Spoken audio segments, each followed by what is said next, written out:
बिस्मिल्लाहिर्रहमानिर्रहीम। प्यारे दोस्तों, साथियों और बुज़ुर्गों, अस्सलाम वालेकुम रहमतुल्लाहि व बरकातुहू। उम्मीद करता हूँ आप सब खैरियत से होंगे। अल्लाह रब्बुल इज़्ज़त आप सबको अपने हिफ्ज़-ओ-मान में रखे, जहाँ भी रहें खुश रहें। प्यारे दोस्तों, आपसे वादा किया था कि अशरफी भट्ट मरहूम पर आपको एक अलग से एपिसोड दूँगा, तो आज थोड़ा सा उस सिलसिले में अपने माइंड को रिकॉल किया है। तो आज आपको एक दो बड़े इंटरेस्टिंग किस्म के उनकी ज़िंदगी से वाक़यात जो हैं सुनाऊँगा। असल में कुछ दोस्त ऐसे हैं कि वो इन वाक़यात को, इन कहानियों को सुन के हँसते हैं, कहकहा लगाते हैं और इसको कहते हैं कि ये कहानियाँ हैं। ठीक है, तो आप ये नोट करें कि जब आपको कोई अच्छा लगता है तो उससे जुड़ी आपको कहानियाँ भी अच्छी लगती हैं। तो है कि जो कमगर कबूतर हैं और उनसे जुड़ी जितनी भी चीज़ें हैं, जहाँ से मिल सकें, वो कोशिश होती है कि उनको इकट्ठा किया जाए। तो प्यारे दोस्तों, अक्सर लोग ये सवाल करते हैं कि लाहौरियों ने, मतलब अहले लाहौर ने, इनकी अपनी कौन सी नस्ल है। तो यहाँ पर बेशक कबूतर बाहर से आए, जैसे कि कसूर में भी कबूतर जो हैं वो फ़िरोज़पुर से आए और इंडिया से आए या किसी दूसरी जगह से आए। इस तरह लाहौर में भी कबूतर बाहर से आए, लेकिन अहले लाहौर ने इन पर बहुत ग्रां कदर काम किया और इसमें बहुत सारी चीज़ों को अहले लाहौर ने इस तरह तब्दील किया कि वो मिसाल बन गए। अभी बात करते हैं अशरफी भट्ट मरहूम की। तो वो फ़िल्म डायरेक्टर थे, मैंने आपको बताया, और क्लीन शेव और सफ़ेद बाल और काला चश्मा, मतलब एक बड़ी वजीह शख्सियत थी उनकी, बड़ी पर्सनैलिटी थी। और उस्ताद सुहेल अंसार खान साहब माशाल्लाह ज़िंदा व जावेद हैं, अल्लाह पाक उनकी ज़िंदगी तंदुरुस्ती करे। तो वो बताते हैं कि अच्छे वक्तों में जब लोगों के पास साइकिल भी नहीं थी, उन्होंने उस वक़्त में गाड़ी रखी हुई थी और वो अक्सर जुम्मे के दिन छुट्टी होती थी उस वक़्त, तो जुम्मे के दिन वो कसूर में कोई चंद एक घर थे, वहाँ पर जाया करते थे और वो कबूतर ख़रीद के लेके आया करते थे। और ये जो ये बात बताई उस्ताद सुहेल अंसार खान साहब ने, और कसूर में से मैंने ये बात सुनी कि अहले कसूर जो मतलब जो कसूरी कबूतर सेल करते थे, वो उनका बाकायदा इंतज़ार किया करते थे, क्योंकि वो आम शौकीन से ज़्यादा प्राइस पे करते थे, आम शौकीन से ज़्यादा वो कीमत दिया करते थे उस कबूतर की।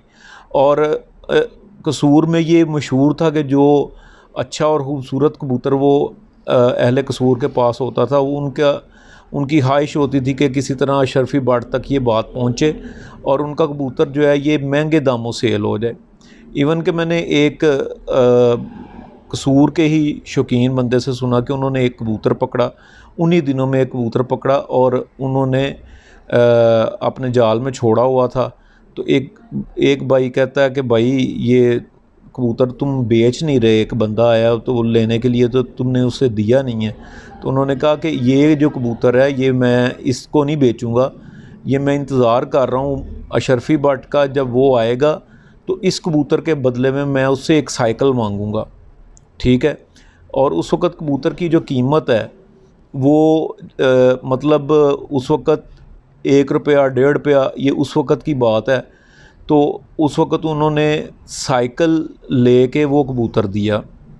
ठीक है, बहरहाल इससे रिलेटेड और भी आगे भी तफसील है, लेकिन वो मतलब अच्छा नहीं लगता कि वो बाकी सारी बात करना। उन्होंने बाकायदा इसका मुज़हिका बनाया, ठीक है, लेकिन भट्ट साहब ने अपनी लगन से और ऐसा अनमिट नकूश छोड़े कि उनकी वफ़ात को आज कितना अरसा गुज़र चुका है, लेकिन आज भी अशरफी भट्ट वाले वो कबूतर मौजूद हैं। ठीक है, और उन्होंने सुहेल खान साहब की छत पर चैम्पियन परफॉर्मेंस भी दी है। कई दफ़ा आपने जो उनके हरीफ हैं उनको भी शिकस्त से भी 2-4 किया है।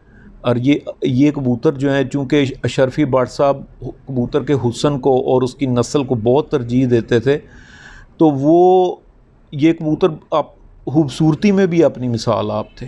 अब खैर जो जंगली कबूतर हैं ये बहुत कम रह गए हैं, लेकिन उनके प्रिंस कबूतर अभी भी खान साहब के पास मौजूद हैं। प्रिंस हैं, छल्लों वाले कबूतर हैं, ठीक है, नज्जे वाले सलारे कबूतर हैं, तो ये आज भी उनके पास खान साहब के पास मौजूद हैं। वाजिद खान जो हैं, वाजिद साहब जो किले वाले हैं, उनके पास मौजूद हैं। तो खान साहब एक बात सुनाते हैं, वो मैं आपसे शेयर करता हूँ। पहले खान साहब कहते हैं कि अशरफी भट्ट साहब कसूर में एक शौकीन के पास गए, वहाँ से उन्होंने उस बंदे से कबूतर मांगा। उसने इनकार कर दिया। उसने कहा जी मैंने ये कबूतर नहीं देना, बेशक आप सारे ले लें, ये कबूतर नहीं मैंने देना। तो खान साहब वो अशरफी भट्ट साहब जो हैं वो वापस आ गए। दूसरी दफ़ा गए, उन्होंने फिर कुछ अरसे के बाद गए तो उन्होंने फिर वही कबूतर मांगा। तो वो उस वक़्त उस बंदे का कुछ क्राइसिस था या कुछ भी कह लें, उसको पैसों की ज़रूरत थी। उसने कहा ये कबूतर ले लें, लेकिन इसकी कड़ी जो है वो काट के मुझे दे दे। वो कड़ी काट के उन्होंने दे दी, कबूतर जो है वो ले लिया।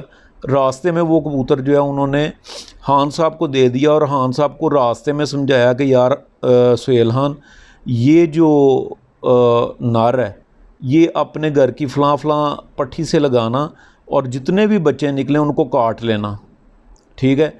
तो फिर दोस्तों खान साहब बताते हैं कि मैंने ऐसे ही किया, बच्चे निकले और मैंने बच्चे काटे नहीं हैं, क्योंकि मैं बाहर नहीं निकाल रहा था उन दिनों, बच्चे नहीं काटे तो वो खुडे में रहे। तो कहने लगे कि मैं किसी काम से शहर से बाहर गया कुछ दिनों के लिए, तो पीछे से मेरे भाई आए, उन्होंने मेरे खुडे में से जो पले हुए बच्चे थे वो उन बच्चों के समेत निकाल लिए। गालबन 6 बच्चे थे उस जोड़े के, निकाल लिए। निकाल के वो अपने घर ले गए, जाके उन्होंने उड़ाने शुरू कर दिए। तो वहाँ पे भट्ट साहब का एक दिन आमद हुई, वो आए और उन्होंने आके कहा कि वो सुहेल खां साहब के भाई से कहा कि हाँ ये वाला बच्चा पकड़ो। उन्होंने बाकायदा नॉमिनेट किया और उंगली का इशारा करके बताया कि ये और ये, मतलब छः के 6 बच्चे उन्होंने निकाले, और निकाल के उनको कहा कि पिंजरी में बंद करो, और कहा कि सुहेल खां को मैंने कहा था कि इस जोड़े के बच्चे नहीं उड़ाने, ठीक है। अब आप उस बंदे की बसीरत देखें, उन्होंने कुछ लोग इस बात को मानेंगे, कुछ नहीं मानेंगे, लेकिन मेरे लिए ये एक बहुत बड़ी बात है कि उन्होंने उन बच्चों को, मतलब जिसका जोड़ा लगवाया था रास्ते में, तो उन बच्चों को पहचान लिया उनके भाई के घर में। ना सिर्फ पहचान लिया बल्कि इतने बच्चों में इशारा करके वो बच्चे निकलवाए।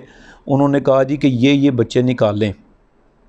मतलब ये कि उनकी कबूतर परवरी में, कबूतर बाजी में और कबूतर गरी में एक बसीरत थी, ठीक है।